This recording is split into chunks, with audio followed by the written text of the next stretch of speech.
अब हम देखने वाले हैं सी लैंग्वेज में डेटा टाइप्स क्या होते हैं और इन्हें हम कहाँ पर यूज करते हैं। तो बेसिकली जो डेटा टाइप्स होते हैं वो वेरिएबल को डिक्लेयर करने के लिए यूज होते हैं। इनकी मदद से हम बताते हैं कि वेरिएबल किस टाइप का है और क्या साइज का डेटा हम उसके अंदर स्टोर कर सकते हैं और वो मेमोरी में कितनी स्पेस को ऑक्यूपाई करेगा। हमने जब आइडेंटिफायर्स को स्टडी किया था तो हमने देखा था हम बार बार लिख रहे थे इंट ए सेमीकोलन। इसका मतलब होता है जो ए उसका वेरिएबल्स का नेम है और वो एक इंटीजर टाइप का और वो मेमोरी में 4 बिट ऑक्यूपाई करता है। तो अब इनके टाइप देखते हैं। Data types in C language, जो बेसिकली डेटा टाइप्स है और सी लैंग्वेज में 4 प्रकार के होते हैं। पहला है प्रिमिटिव और basic data type, second derived data type, third user defined data type and fourth valueless data type. जो प्रिमिटिव और बेसिक डेटा टाइप होते हैं उसके अंदर इंट, कैर, फ्लोट और डबल आते हैं। डिराइव्ड डेटा टाइप में अरे, पॉइंटर, फंक्शन आते हैं। यूजर डिफाइंड डेटा टाइप में स्ट्रक्ट और यूनियन आते हैं। वैल्यूलेस में केवल एक वॉइड आता है।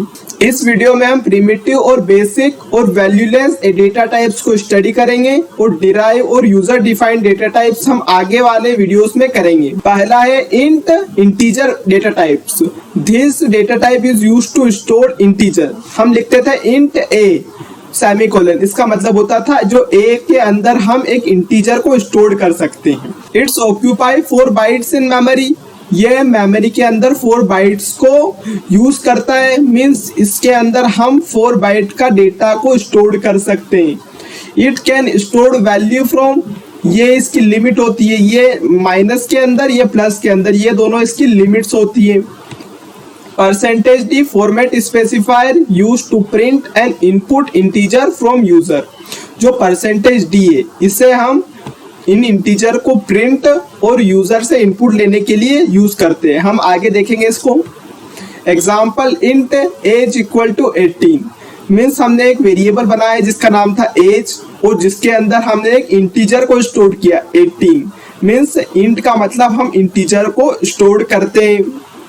अब आपको मैं परसेंटेज डी फॉर्मेट स्पेसिफायर इसे कैसे यूज करते हैं वो बताता हूँ। अब हम इन्हें कोड करके देख लेते हैं। तो पहले हमें hash include stdio.h int main इन कर्ली ब्रैकेट के अंदर रिटर्न 0 लिखना है। ये बॉयलर प्लेट कोड होता है, मीन्स ये हर सी प्रोग्राम के अंदर आपको मिल जाएगा। हम लिखते हैं इंट ए सेमीकोलन, मीन्स हमने एक वेरिएबल बना लिया जो कि एक इंटीजर को स्टोर करता है और इसके साइज हर आर्किटेक्चर पर अलग अलग होती है। मीन्स हमारे कंप्यूटर में अलग हो सकती है, दूसरों के कंप्यूटर में अलग हो सकती है इंट की साइज। तो हमारे आर्किटेक्चर में एक इंटीजर के लिए क्या साइज है इसे अगर हमें देखना है तो हमें लिखना होगा printf और ब्रैकेट्स के अंदर अगर हम ये डबल कोलन के अंदर int equal to percentage D backslash N और कोमा करके अगर हम साइज ऑफ ए करें, मीन्स साइज ऑफ इंट करें। अगर यहाँ पर अगर इंट भी लिखेंगे तो कोई दिक्कत नहीं है। अगर साइज ऑफ इंट करें या साइज ऑफ ए करें, जो परसेंटेज डी है इसकी जगह हमें साइज इसकी मिल जाएगी। हमने यहाँ पर परसेंटेज डी क्यों किया और कुछ क्यों नहीं किया, ये इसलिए क्योंकि जो ये साइज रिटर्न होगी ये एक इंटीजर होगी। ये जैसे 4 बिट हो सकती है, 8 बिट हो सकती है, 2 बाइट्स हो सकती है, इस हिसाब से ये रिटर्न होगी। तो यहाँ पर ये साइज रिटर्न हो जाएगी। और अगर हमें यूजर से इनपुट लेनी है ए की वैल्यू तो हमें लिखना होगा, जैसे हम पहले स्क्रीन पर प्रिंट कराते हैं कि इंटर अ नंबर, मीन्स जो ब्रैकेट्स के ये डबल कोलन के अंदर जो लिखते हैं वो एज इट इज प्रिंट हो जाता है। तो हम लिखते हैं इंटर अ नंबर, एक नंबर इनपुट करो। तो हम लिखते हैं स्कैनएफ ब्रैकेट्स के अंदर ये डबल कोलन के अंदर परसेंटेज डी कोमा %a।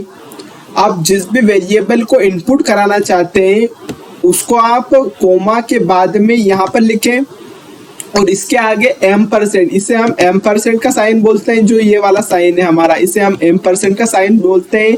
ये एक एड्रेस को हमें ए के एड्रेस बता देता है, तो वहाँ पर जो हम इनपुट देते हैं वो स्टोर हो जाता है।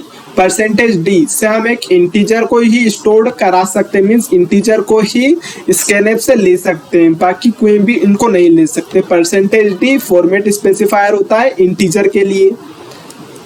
अब इसे हम प्रिंट कराते हैं, प्रिंट एफ ब्रैकेट्स के अंदर अगर a space equal to space percentage D और कोमा करके ए लिखेंगे हम, तो यहाँ से हमें ए इक्वल टू जो वैल्यू हम डालेंगे ए की वो यहाँ पर परसेंटेज डी के स्थान पर प्रिंट हो जाएगी। तो हमने साइज इनपुट, यहाँ पर हमें साइज प्रिंट करेगा सबसे पहले size of a percentage D के स्थान पर, जो हम कोमा करके इधर जो लिखते हैं वो प्रिंट करता है। m%a से हम इनपुट ले लेते हैं, ए यहाँ पर लिखा है मीन्स इसकी साइज प्रिंट होगी। अगर हमने इसे सेव करना है और इसे रन करना है तो हमें हमारे आर्किटेक्चर में इंटीजर की साइज बता रहा है जो है int इक्वल टू 4, जो हमने साइज लिखी वो है हमारी 4। हमारे आर्किटेक्चर में इंटीजर की साइज है 4।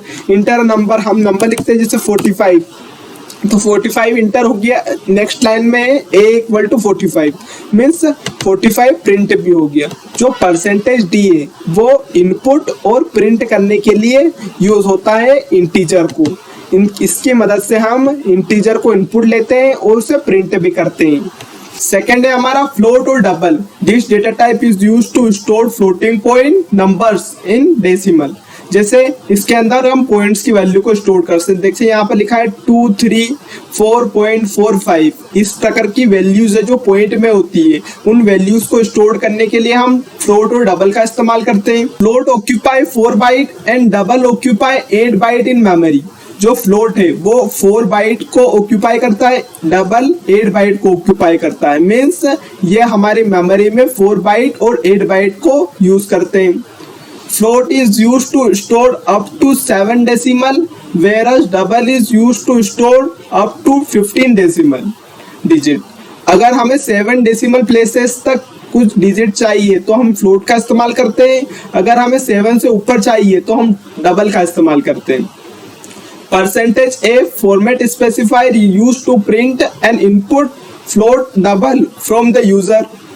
Percentage A format specifier print और इनपुट लेने के लिए यूज में होता है।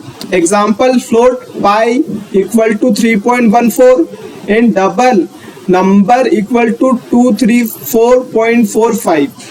मीन्स हम पाई में इसको स्टोर करा रहे हैं 3.14 को और नंबर में हम इसको स्टोर करा रहे हैं। इस प्रकार से हम जो डेसिमल नंबर्स होते हैं उन्हें फ्लोट और डबल डेटा टाइप्स की मदद से हम वेरिएबल में स्टोर करा सकते हैं।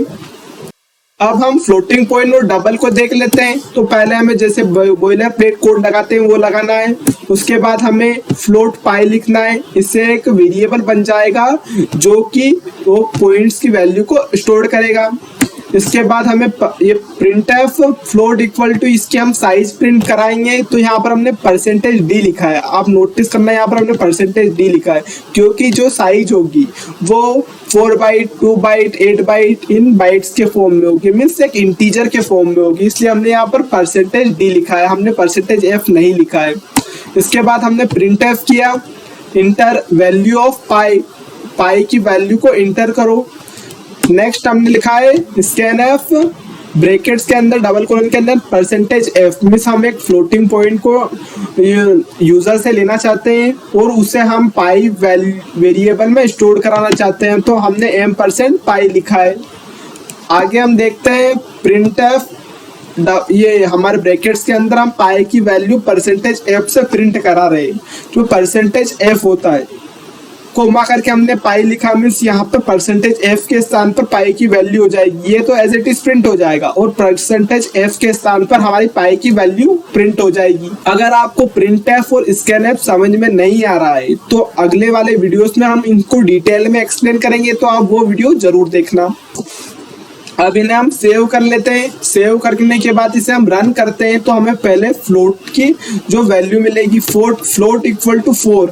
मीन्स हमें फ्लोट की जो साइज है वो 4 मिली। इंटर द वैल्यू ऑफ पाई 3.14 हमने इंटर किया तो पाई इक्वल टू 3.14 और इसके बाद हमने ये जीरोस नहीं लगाए थे फिर भी आ गए क्योंकि फ्लोटिंग पॉइंट है वो 6 डेसिमल प्लेसेस तक पॉइंट तक वैल्यू को स्टोर करता है। इसी प्रकार से अगर आप यहाँ पर डबल की वैल्यू को प्रिंट कराएंगे, अगर डबल की साइज आपको पता करनी है तो आप यहाँ पर डबल लिख दें तो आपको डबल की साइज मिल जाएगी आपके आर्किटेक्चर में। आपके आर्किटेक्चर में डबल की साइज है 8। यहाँ पर हम इंटर करते हैं ऊपर इंटर कर दिया मैंने 3.14 इंटर किया तो ये हमें पाई की वैल्यू भी मिल गई। नेक्स्ट है हमारा केयर और character. This data type is used to store characters. अगर हमें हमारे वेरिएबल में ए बी सी कोई एक इंडिविजुअल कैरेक्टर को स्टोर कराना है तो हम केयर डेटा टाइप्स का यूज करते हैं। यह मेमोरी में 1 बाइट का इस्तेमाल करता है। ये वेरिएबल में कैरेक्टर की स्काई वैल्यू को स्टोर करता है। क्या होती है हम देखते हैं थोड़ी देर में। %C format specifier use to print input character from the user. जो %C है इसकी मदद से हम प्रिंट और इनपुट ले सकते हैं यूजर से। Example care CH equal to single inverted comma में A। अगर हमने सिंगल इनवर्टेड कोमा में अगर कोई एक अल्फ़ाबेट या नंबर लिखा हुआ है तो वो एक कैरेक्टर कंसिडर किया जाएगा और उसे हम CH वेरिएबल में स्टोर कर रहे हैं क्योंकि हमने यहाँ पर कैरेक्टर डेटा टाइप्स को यूज किया है। अब हम देख लेते हैं इनकी स्काई वैल्यू क्या होती है। स्काई वैल्यू मीन्स हमारे कंप्यूटर में जितने भी कैरेक्टर्स होते हैं उन सबको एक नंबर दिया गया है। जैसे अगर हमने ए को 65 ये डेसिमल में दिया गया है, ये ऑक्टल में और ये हेक्साडेसिमल में। यहाँ से A 65 दिया गया है इसमें और Z 90 दिया गया है। ये आप याद रखना। A को जो स्मॉल a है उसे 97 और जो स्मॉल z है उसे 122। तो आप इसे पूरे को याद करने की जरूरत नहीं है आपको, केवल आप कैपिटल A 65 और capital Z 90, small a 97, small z 122 ये याद रख लेना बस। अब हम कैर डेटा टाइप्स को देख लेते हैं। इसमें हमें पहले बॉयलर प्लेट कोड लगाना है। कैर CH हमने एक CH नाम का वेरिएबल बनाया जो कि एक कैरेक्टर टाइप का था। उसके बाद हमने कैरेक्टर की जो साइज है वो प्रिंट कराई। तो ये साइज ऑफ ऑपरेटर से %D यहाँ पर वो साइज प्रिंट हो जाएगी। Enter the value of CH और यहाँ पर हमने %C से एक कैरेक्टर को इंटर किया। %, इस वेरिएबल में हमने उस कैरेक्टर को स्टोर भी कर लिया। %C से हम कैरेक्टर को स्टोर कराते हैं और यहाँ पर हमने %C से उसे प्रिंट भी करा दिया। कोमा करके हमने CH लिखा मीन्स इसे जो हम इधर की साइड लिखते हैं डबल कोलन के इधर, डबल इन्वर्टेड कोमा के इधर जो कोमा करके वो वैल्यू प्रिंट हो जाती है। इसे हम सेव करते हैं और रन करते हैं तो कैर जो इक्वल टू 1 है। हमारे आर्किटेक्चर में कैरेक्टर की साइज है 1। Enter the value of CH हमने A दिया तो यहाँ पर प्रिंट हुआ CH इक्वल टू A। अगर आप यहाँ पर %C नहीं लगाते और %D लगा देते तो मीन्स एक इंटीजर को यहाँ पर कुछ आएगा, इंटीजर आएगा। % इंटीजर के लिए होता है। अगर इसे हम रन करेंगे अब इसे हम रन करेंगे तो हमने जैसे डाला A तो 97 आए जो कि A की एक स्काई वैल्यू है। मीन्स अगर हम %D लगाते हैं तो जो कैरेक्टर होता है उसकी स्काई वैल्यू प्रिंट हो जाती है। 32 बिट आर्किटेक्चर के हिसाब से जो हमारे जो डेटा टाइप्स है वो क्या साइज ऑक्यूपाई करते हैं मेमोरी में और इनकी रेंज क्या है ये आप देख लेना वीडियो पॉज करके। और अगर आप अनसाइन लिखते हैं कैर तो इसमें हम माइनस की वैल्यू को कंसिडर नहीं करते। अनसाइन इंट लिखते हैं तो इसमें भी माइनस की वैल्यू नहीं आती। शॉर्ट इंट मीन्स इसमें जो हमारी इंट जो ऑक्यूपाई करता है मेमोरी उससे आधी ऑक्यूपाई होगी। लॉन्ग इंट इससे डबल हो जाएगी। हमारी इंटीजर की जो वैल्यू है जो साइज ऑक्यूपाई करता है वो डबल हो जाएगी। लॉन्ग डबल इसमें भी डबल हो जाएगी। नेक्स्ट है हमारा void. This data type is used to store nothing, it occupies 0 byte in memory. ये डेटा टाइप्स कुछ भी स्टोर नहीं करता है और इससे 0 बाइट मेमोरी में ऑक्यूपाई करते हैं। तो आपके मन में क्वेश्चन उठ रहा होगा कि अगर ये कुछ भी स्टोर नहीं करते तो इसका हम यूज क्यों करते हैं, इसका क्या यूज है वॉइड डेटा टाइप्स का, हम आगे आने वाले वीडियोस में देखेंगे। हमारे जो दो डेटा टाइप्स है वो डिराइव्ड डेटा टाइप्स और user defined data type. These are data types that are derived from fundamental data types. Example अरे पॉइंटर फंक्शन जो जो डिराइव डेटा टाइप से इन्हें बनाने के लिए हमारे जो बेसिक डेटा टाइप से इंट, फ्लोट, केर उनका यूज़ किया गया है। उनकी मदद से ये डेटा टाइप्स बने हैं। User defined data types, basically ये डेटा टाइप्स वो डेटा टाइप्स होते हैं जिन्हें हम खुद डिफाइन करते हैं हमारे हिसाब से। तो इसका एग्जांपल है स्ट्रक्चर। दोस्तों अगर वीडियो अच्छा लगा हो तो इसे लाइक कर दें, चैनल को सब्सक्राइब कर दें और इस प्लेलिस्ट को जरूर एक्सेस करें। Thank you.